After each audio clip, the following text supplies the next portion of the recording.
Bismillahirrahmanirrahim. Alhamdulillahirabbil wal aqibatu lil muttaqin wala udwana illa 'alal zalimin. Wassalatu wassalamu ala sayyidil mursalin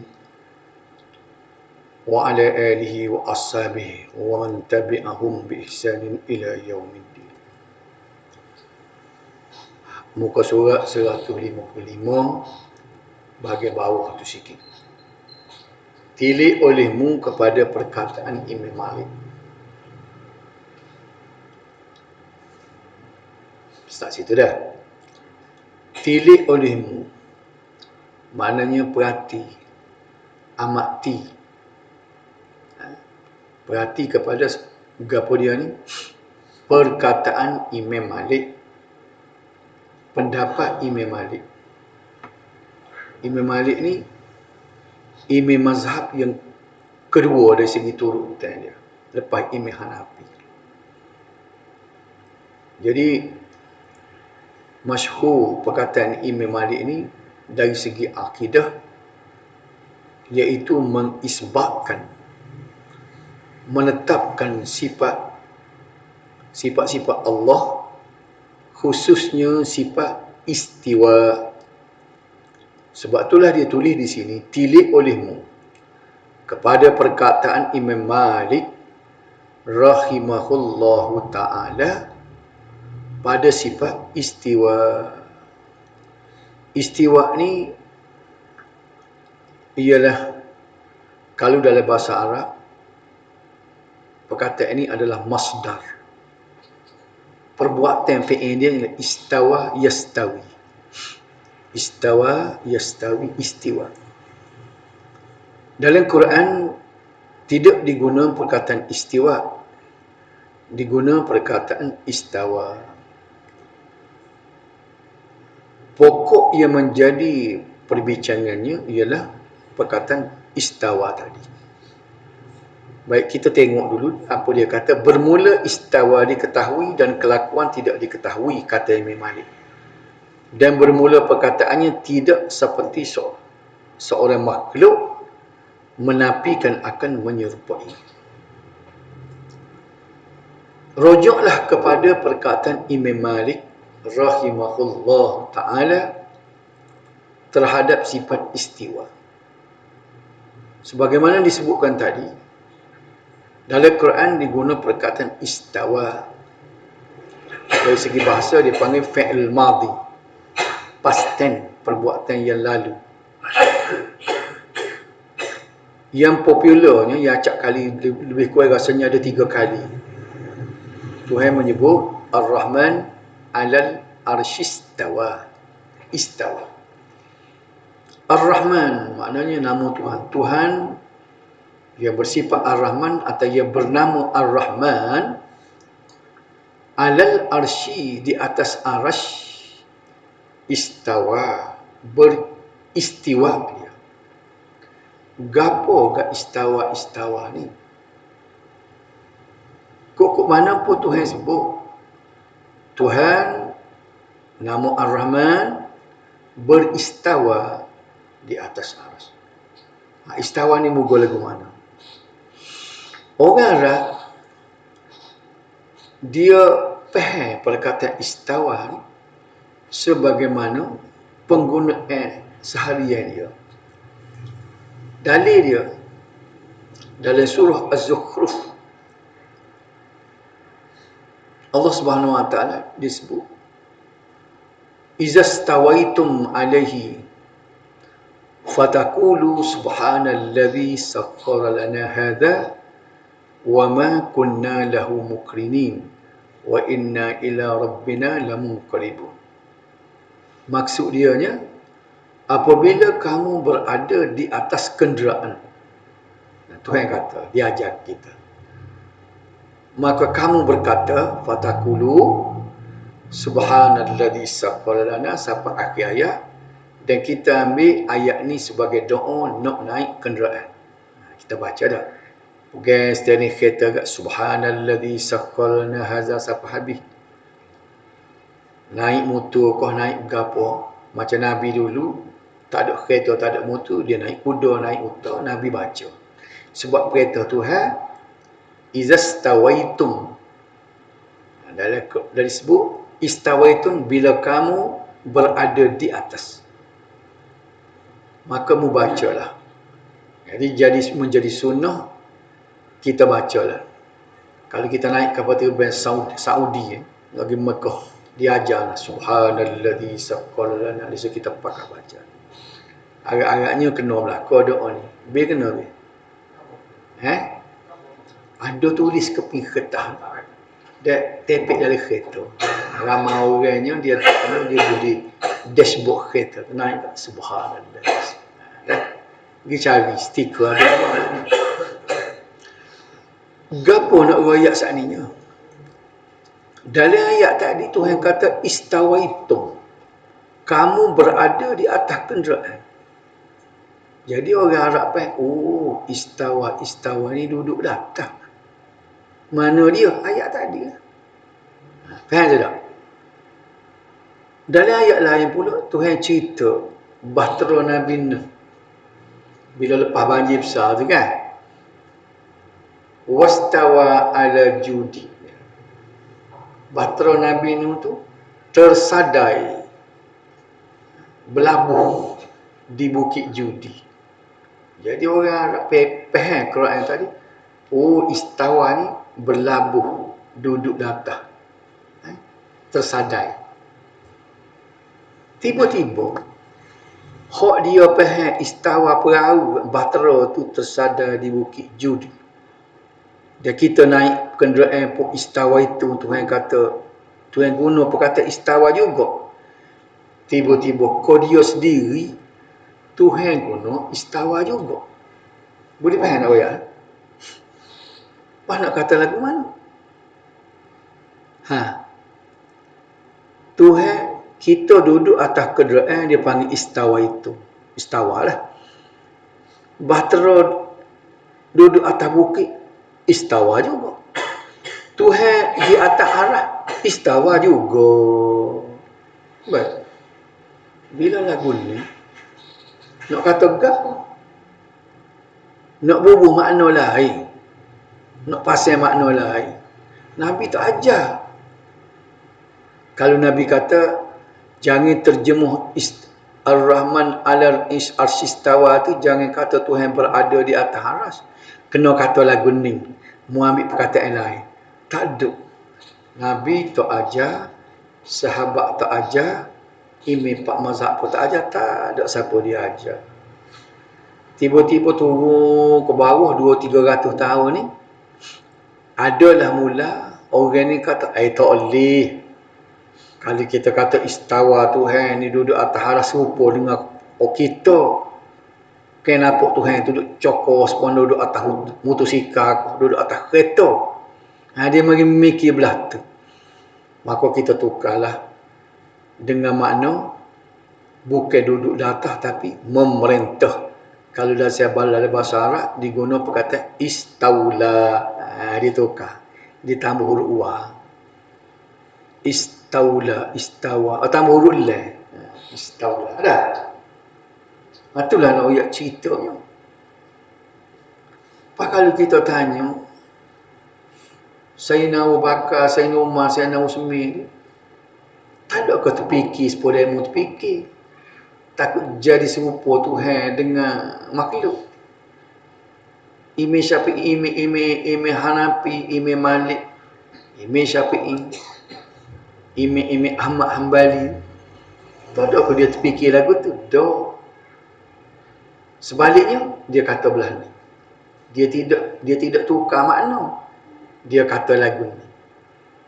Sebagaimana Imam Malik kata, istiwa maklum dalam ungkapan dia. Dia kata istawa tu maklum, kita tahu belaka, maknanya duduk di atas.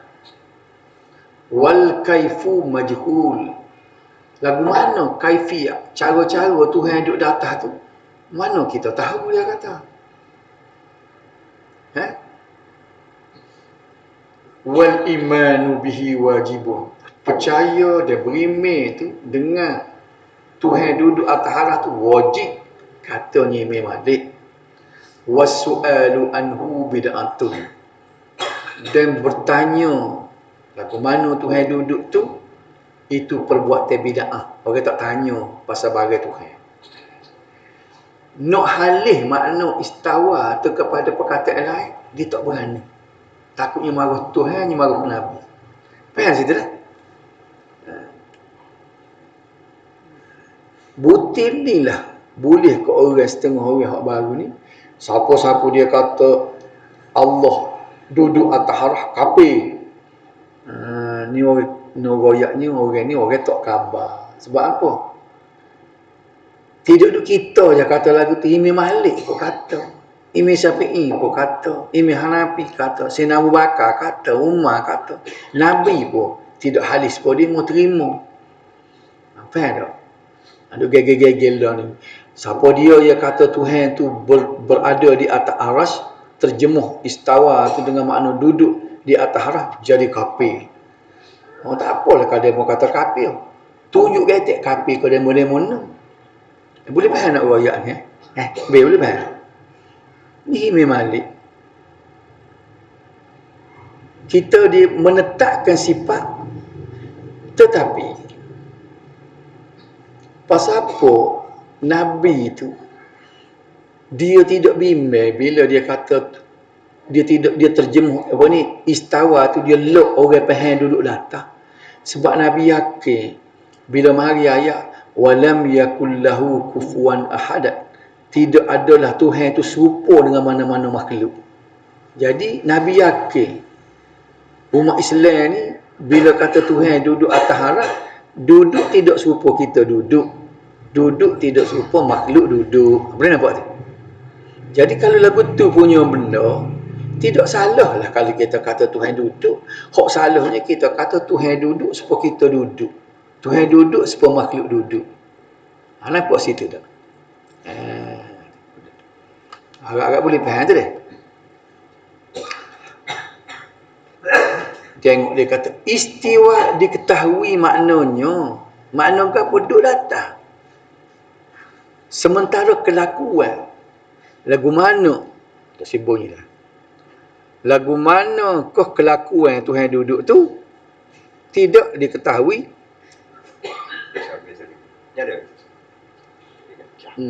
Tengok macam mana ni.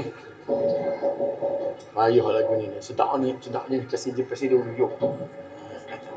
Dia tak ganggu orang. Ni lagu ni dia. Ulas sekali lagi lah. Sebab mustahak ni duk main buti ni lah, buti jadi kafir, nyo kata kafir. Kalau kata kafir, kata Imam Malik lah kata. Kan Nabi nak royak benda duduk. Dia mau kata kawan dah. Kafir bila kawan kata Tuhan istawa, mana Tuhan duduk atas aras. Apa kata kawan seorang kawan tiru Imam Malik. Imam Malik kata istawa tu diketahui maknanya. Orang Arab tahu istawa duduk datang. Tapi duduk tidak serupa dengan makhluk. Pas duduk lagu mana? Duduk ia layak dengan kebesaran Allah. Pas nak tahu juga tak boleh tahu lah. Sebab bagian Tuhan ni kalau Nabi tak royak tak boleh tahu. Kita didik orang Islam kita biar ada batas tara kita dengan Tuhan. Kita kecek barang hak Tuhan ni sekat dia royak, sekat Nabi royak. Nabi pun tak tahu kalau dia tak royak. Ya Nabi boleh royak tu kerana dia royak Nabi melalui Jibril. Tu nak royak duduk perkara. Tiba-tiba bila kita tunggu Imam Malik kata istawa tu memang duduk, orang tahu belakang. Tapi kelakuan, kaifiat, belah mana Tuhan duduk tu tidak diketahui, tak ada siapa dia tahu. Faham situ. Perkataan pengarang ni tuan kitab ni Abu Ja'far At-Tahawi, dia kata tiada seperti makhluk kita menapi hak ni sebuti selama akidah kita. Inilah yang dilakukan oleh generasi salafus soleh. Dia panggil salafus soleh ni ialah 3 kurun: zaman sahabat, zaman tabi'in, zaman tabi'in. Situ duduk dah.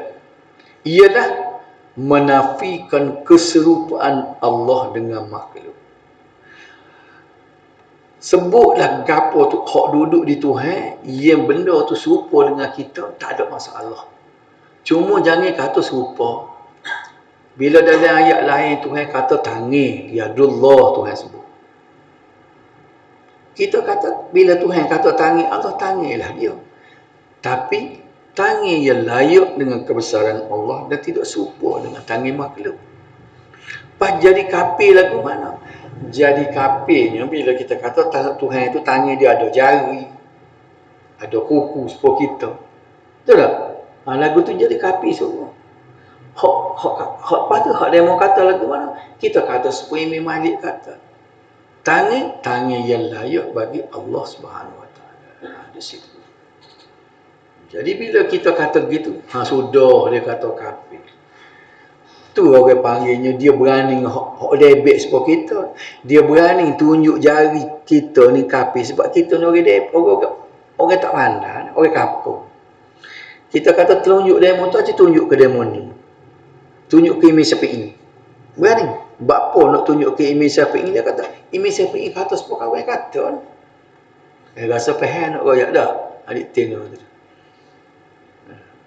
Orang dia darat sikit, dia tak pernah mengaji kitab Imam Syafi'i, dia duduk mengaji kitab sifat 20 ni, dia mari mengajar gapah. Dia royak selalu, siapa dia kata Tuhan ni ada muka, ada tangan, kafir. Tuhan duduk atas arah, kafir. Kita kata nanti dulu. Duduk muka gapo ni, perkataan orang dulu lagi. Kalau dia mau boleh tu, nak siapa? Kita nak bersandar ni gagah kita. Kita kata kita mazhab Syafi'i, acu belik kitab Imam Syafi'i itu. Imam Syafi'i dia tidak tulis kitab fiqh, cakap semaya puasa saja. Dia tulis juga buku akidah. Ada buku dia. Dia terima segala sifat yang Tuhan sebut. Muka, tangan, duduk tu hak serupa dengan makhluk, dia terima. Tapi dia kata tak serupa dari segi benda tu sebut serupa, tapi benda tak serupa. Boleh faham tu tak? Tuhan duduk tak serupa kita duduk. Tuhan ada muka tak serupa dengan muka kita. Tuhan ada tangan tak serupa dengan tangan kita. Bapa dia kata Tuhan ada tangan, ada muka. Quran kata begitu. Ada ke dalam Quran? Orang baca nak tahu juga. Pak kita bila Tuhan kata tangan, nak halih bubuh muka lain, nak beri makna muka lain, tak berani. Takutnya marah Tuhan. Dia bimbang takut kita salah bila kita pergi kata Tuhan ada tangan. Dia tak takut pula pergi halih kalau Tuhan kata tangan ke muka lain. Sama-sama bimbang. Kawan bimbang dia mau kata Tuhan ada tangan, takut jadi serupa dengan makhluk. Kawan pun bimbang bila kata tangan dia mau ubah ke perkataan lain, takutnya marah Tuhan, dia ubah bagi Tuhan. Boleh faham? Tak? Mak tak? Sama-sama bimbang. Cuma dia kecil seorang aja. Kecil depan hok reti sikit, kita royak lagu tu. Buat apa tak kena. Nanti nak royak Imam Malik. Dah. Tu. Sikit. Sesungguhnya telah ittifaq. Habislah bahagian tu. Tanya dia nak cerita lain lah pula. Dia tidak panjang dah. Sebab apa? Dia salah dah dulu dalam kitab ni. 2 tahun dulu kita baca kitab. Berapa tahun dah? 2 tahun dah dah. Kau lebih tu. Dia kata lagi ni. 2019. Tak ada apa. 5 tahun apa. So. Nak kau 2 kali Perdana Menteri dah kau. Sesungguhnya telah ittifaq. Ittifaq ni apa semak? Kita baca ni lah. Lepas tu terjemuh ada kod. Terjemuh kod Rumi. Pelik ni. Orang terjemuh Melayu, Arab ke Melayu. Kita terjemuh Jawi ke Rumi. Sesungguhnya telah ittifaq oleh ahli sunnah atas bahawasanya Allah Ta'ala menyuruh ia dengan barang yang kasih ia akan dia. Dan suka ia akan dia, sekalipun tiada menghendaki ia akan dia daripada setengah hambanya, dan melarang ia daripada barang. Ni patutnya tutup ni. Gapo yang jadi beli akan dia, ia akan dia ni. Nak tengok juga orang ni baru boleh faham. Sesungguhnya telah ittifaq. Perkataan Arab ittifaq ni gapo dia? Sepakat, sebulat suara dia panggil ittifaq. Siapa dia ittifaq tu? Sebulat suara tu siapa dia? Ahli sunnah wal jamaah. Dia tak ada kelidah, tak ada khilaf. Pokok dia tu setuju dan sepakat lagu mana? Dia kata bahawa Allah Subhanahu Wa Taala tu dia menyuruh melakukan perkara yang dia sukai, sekalipun dia tidak kehendaki setengah kalangan hamba-Nya melakukannya. Tak faham juga lagu tu tak? Geng. Tuhan tu dia suruh barang yang dia reda, barang yang dia suka. Dia suruh buat baik, dia suruh sedekah, dia suruh semayang, dia suruh puasa. Hak tu dia suruh. Tapi dia kendaki juga setengah daripada hamba dia tu tak siwak. Nampak? Maknanya hamba dia, manusia ni, dia engkar tak si buat benda hak dia suka, tak si buat benda hak dia setuju. Ada hamba hak tak si buat. Pas tak si buat tu atas kehendak siapa? Kehendak dia juga. Kalau kata dia tidak atas kehendak dia jadi Mu'tazilah pula, macam Tuhan tak ada kuasa pula. Tuhan tak tahu. Di situ dah. Biarlah tu. Dia kata sepakat. Ahli sunnah wal jamaah. Dia Mu'tazilah tadi di situ lah, pasal dia cuba teruk tanya. Kalau lagu tu zalim lah Tuhannya. Dah orang tak tahu hak dia suruh. Dia kemudian apa? Dia juga kandak orang tak siri buat. Tak boleh lagu tu, tak boleh. Oleh kerana itu dia buat akidah dia nya Tuhan tidak caput tangan perbuatan hamba. Pandai-pandai hamba yang malas sembahyang, pandai-pandai hamba tak si puasa. Orang ahli sunnah dia tidak kata begitu. Memang ikhtiar hamba, tetapi ada kehendak Tuhan dalam perbuatan dia. Itu dia nak ayat. Kehendak Tuhan. Belah mana pertimbangan di antara kehendak Tuhan dengan ikhtiar tu, hak ni kita tak tahu. Bagai raib, kita tak tahu serah Tuhan. Tapi kedudukannya belah tu. Terimalah kita. Sikit lagi. Hak tu bagi suruh dah. Dan melarang ia daripada barang yang benci. Kita baca lagu ni pun berasa mudah faham lah. Kalau dia duduk main ayat dia ni, sebab dia nak balik hak tadi. Hak tadi dia kata dia suruh buat benda hak dia setuju, dia suka, tapi dia kehendaki orang tak buat. Bukan semua orang sebuat. Balik hak dia tak setuju pula, hak dia marah. Dan melarang dia daripada barang dia benci. Memang Tuhan larang benda hak dia benci. Dia benci nyob judi, dia benci minum arak, dia benci makan harta orang, dia benci rasuah, dia benci berzina, dan dia murka akan dia, dan marah ia atas mengerjakan, sekalipun menghendaki ia akan dia daripada setengah hamba-Nya. Dia Allah ni juga dia melarang daripada melakukan perkara yang dia benci dan dimurkainya. Memang dia larang.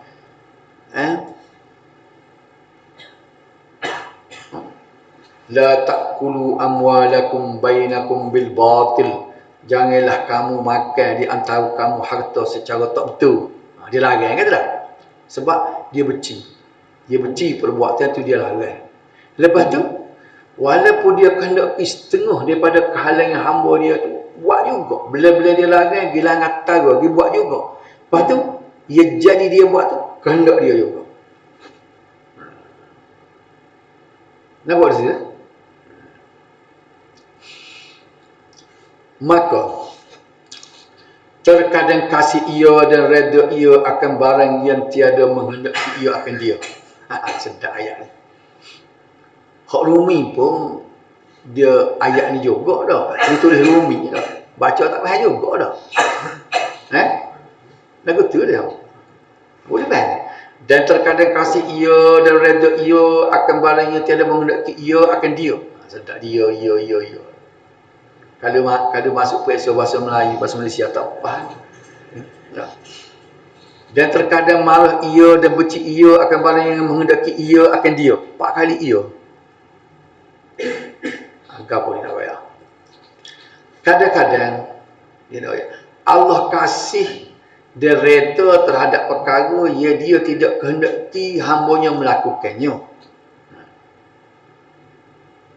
Begitu juga kadang-kadang dia marah dan benci terhadap perkara yang dia kehendaki hamba-Nya melakukannya. Ya tak? Dia kasih dan reda terhadap perkara yang dia tidak kehendaki hamba-Nya melakukannya, buat juga. Dan dikatakan bagi orang yang mentakwil akan reda. Ni masuk zoom ni, masuk ni agaknya payah sikit. Syekh Abdul Qadir Mandili dia terbawa-bawa dengan sikit sebanyak dengan ilmu kalam bahasa dia. Nak boleh faham ni baca 2-3 kali. Dia masuk perbahasan. Kalau kita baca dalam kitab akidah hadis-hadis semua kan, dia tak bincang bahagian gini. Dia tak bincang bahagian gini. Ni dia terpengaruh juga walaupun dia orang panggil akidah dia ni akidah Tahawiyah, akidah Imam Ahmad bin Hanbal Hanabilah. Dan dikatakan bagi orang yang mentakwil akan reda dengan menghendaki berbuat baik. Dan ghadab ni marah. Dan menghendaki menyeksa. Kerana apa engkau takwil akan 2 sifat ini. Apabila ditanya kepada orang yang mentakwil sifat reda Allah dengan makna Allah kehendaki berbuat baik. Ni dia takwil. Dia kata kalau kita tanya orang kok dia tukar, dia takwil kan. Sifat reda Allah tu gapo makna reda? Dia kata makna Allah kehendaki berbuat baik. Dan sifat ghadab, sifat marah. Dia orang ni dia kata dia takwil. Takwil ni makna dia tukar. Takwil ni beki makna. Memalingkan makna tu takwil. Sifat marah dengan makna Allah kehendaki menyeksa. Kerana apa engkau takwilkan kedua-dua sifat tersebut? Boleh faham? Gini dia kata. Bila kita tanya orang ni, dia tidak terima sifat reda Allah tu dengan makna reda saja. Reda ni makna Tuhan setuju. Dia tukar kepada makna Tuhan kehendaki berbuat baik. Tuhan kehendaki. Bukan setakat setuju. Reda tu puas hati. Reda kalau Melayu kita puas hati. Bukan setakat puas hati dia kata. Tapi dia kata reda-reda tu makna Allah nak supaya buat baik. Dan sifat ghadab, sifat marah tu maknanya Tuhan nak seksa kalau orang tu buat. Kita tanya dia kerana apa engkau takwil kedua-dua sifat tersebut. Apa pulah makna tu. Nescaya menjawab ia dengan katanya. Kerana ghadab ni marah dah. Menggelegok darah jantung. Dan reda itu cenderung dia ingin. Dan keduanya tiada layak dengan Allah Ta'ala. Dia kata itu saja. Orang yang takwil itu sebenarnya dia berasa tidak layak dengan Allah. Supaya juga bila dia boleh terima sifat Allah misalnya mendengar. Padahal makhluk mendengar juga. Melihat. Dia terima sifat melihat. Tapi bila kata Tuhan tangan Allah, tak boleh terima. Pasal apa? Tidak layak dia kata bagi Allah yang ada tangan. Bila tangan ada jari, ada kuku. Dia nampak lagu tu. Supaya juga dengan ni, dia kata, bila Tuhan ni dia kata, dia tak boleh terima. Reda ni makna ada satu perasaan puas hati. Dia berasa tak boleh. Tuhan tak boleh sifat lagu ni. Ghadab. Tapi Tuhan sebut, ghadiballahu alaihim. Dah. Maka Allah murka ke atas mereka itu. Tuhan sebut. Bagi akidah ahlul hadis, salaf ni, dia terima Tuhan ada sifat marah. Tuhan ada sifat reda. Dia kata tak boleh. Pasal apa? Dia kata reda-reda ni, kerana sifat ghadab ni menyebabkan gelegak darah jantung. Dia redha pula menyebabkan cedera hati. Dia kata lagu tu.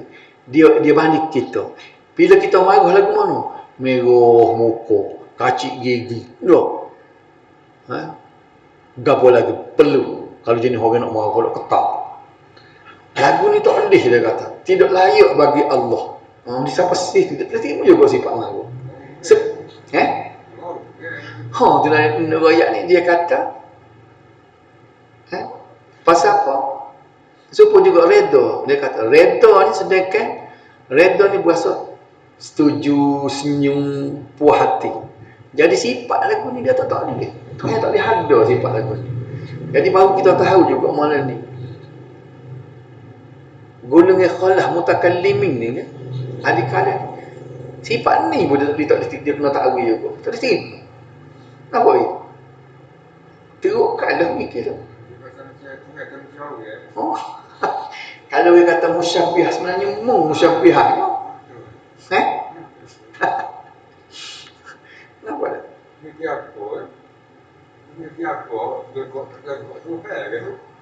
Dia duduk nampak bila marah.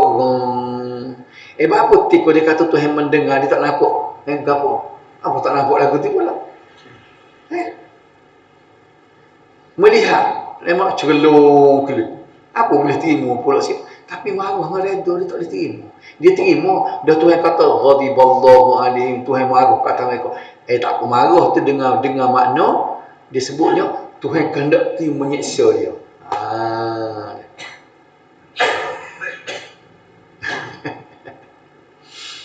Dia kata dua-dua ni redha dengan ghadab. Kita faham semua manusia ni, dia kata tidak layak dengan Allah SWT. Tak kita pun kata begitu. Dia kata tak boleh. Dia kata bila sebut ghadab ni gelegak. Dia pergi pasal makna lagu tu. Dia kata tak ada orang marah kalau tak gelegak.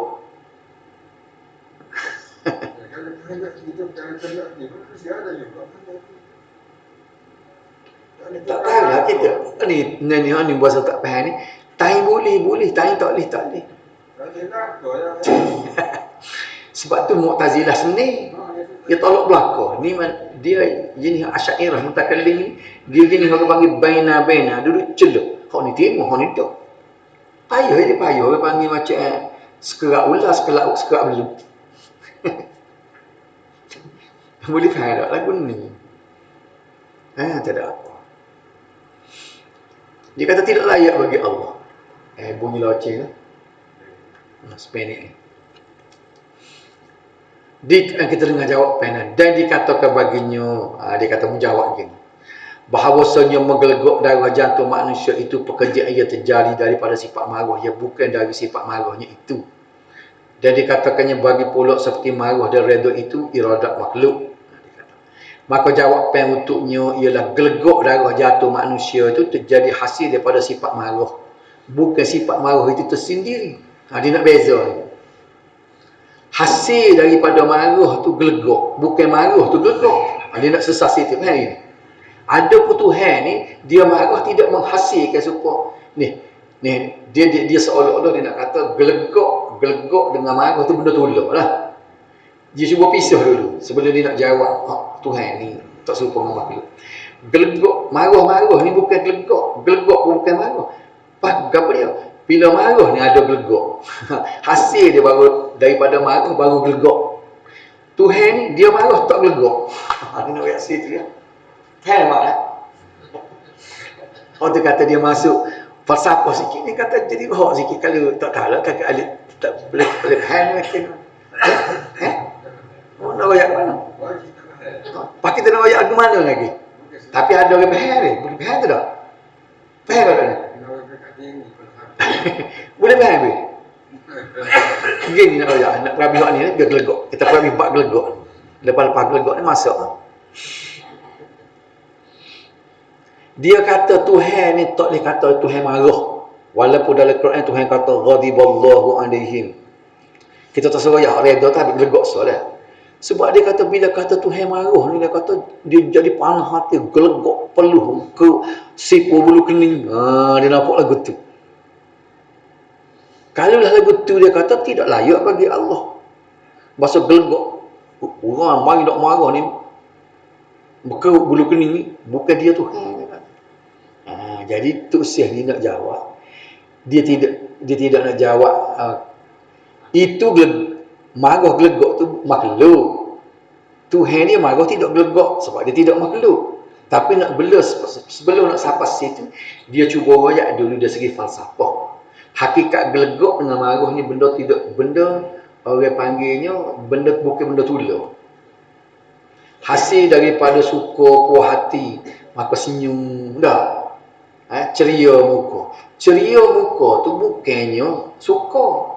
Suku, ceria muka suku. Tapi ceria ni mari hasil daripada suka hati. Suka juga marah. Gelegak ni panas perut ni. Orang kita kata mari gelegak dia panas perut dah. Panas perut aku tengok dah. Mana marah jadi panas perut. Jadi panas perut tu bukan marah. Dan apa dia? Panas perut tu hasil daripada marah. Dia royak. Bukan sifat marah itu sendiri. Dia pula marah dan reda seperti demikian itu adalah iradat kehendak makhluk. Kalau makhluk marah, makhluk reda baru serupa kata tadi. Tapi kalau Tuhan reda, Tuhan marah tak serupa dengan hak tadi. Mati ayat situ deh. Boleh lagi cakap tu dulu deh.